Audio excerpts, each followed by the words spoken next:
In the last 30 years, I've worked in businesses of every size in numerous sectors, from consumer goods to cybersecurity, insurance to cloud infrastructure. I may not be a lawyer, but I feel well qualified to comment on this bill. But the government needn't take it from me. If only they'd listened to the businesses I've spoken to. As Vice Chair of the House of Commons Business and Trade Select Committee, my fellow committee members and I have spent many hours listening to evidence on this bill from employers, trade unions and industry groups. And as a select committee, we toured the country at the end of last year, collating evidence and hearing from a wide range of sectors. And in my own coastal constituency of Bognor Regis and Littlehampton, I've spoken to numerous businesses, many of whom are impacted by the vagaries of seasonal trade and inclement British weather. A consistent message emerges, from businesses at least, if not from the trade unions.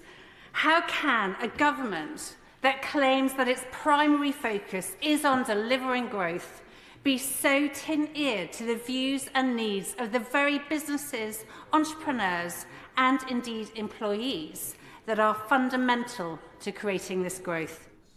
But one of the most damaging provisions is the abolition of the 2-year qualifying period for the unfair dismissal under Clause 21, allowing employees to question failing probation or a trial period in their contract.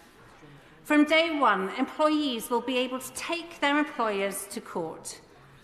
Our Conservative Amendment 287 seeks to remove this clause entirely because it disincentivises businesses from hiring, knowing that they cannot let an employee go, even if it's not working out. That this clause will basically mean that it is more difficult for employers to take on prison leavers, care leavers, candidates with a non-traditional CV, career changers, and young people just looking for that first job, that first rung on the ladder. Because it's these people who won't be given a fair chance, as employers will see them as too risky. And so, the government's own impact assessments suggest that the direct effects of this bill alone will cost UK businesses an additional £5 billion annually. But this £5 billion estimate most likely understates the true cost, as it only accounts for administrative burdens, whilst ignoring the broad impact on hiring, business costs and strike action. Prioritising the interests of trade unions over economic stability makes it harder for businesses to hire, grow and compete. It's no surprise that trade unions have declared victory, as the government has effectively handed them a blank cheque at the expense of businesses and workers alike. Our amendments seek to restore fairness and balance. Amendment 292 would require trade unions to notify their members annually of their right to opt out of political fund contributions, ensuring basic transparency and fairness. Yet Labour has hypocritically opposed this measure, despite previously supporting similar provisions in the Digital Markets Bill, where they called automatic renewals a subscription trap. It seems Labour only cares about consumer choice when it doesn't impact on its own funding.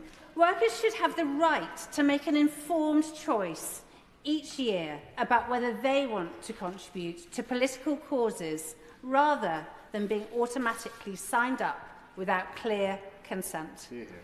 Labour's refusal to support this amendment reveals their true priority, protecting their own financial interests rather than standing up for transparency and worker rights. Equally troubling is the expansion of trade union access to workplaces, including digital access, under new clauses 163 to 181.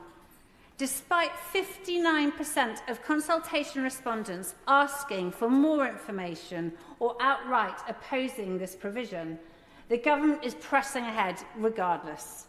These changes hand unions unchecked power allowing them to disrupt businesses without adequate safeguards. This bill is not a modernisation of employment rights. It is a gift to the trade unions at the expense of economic growth, job creation and business confidence.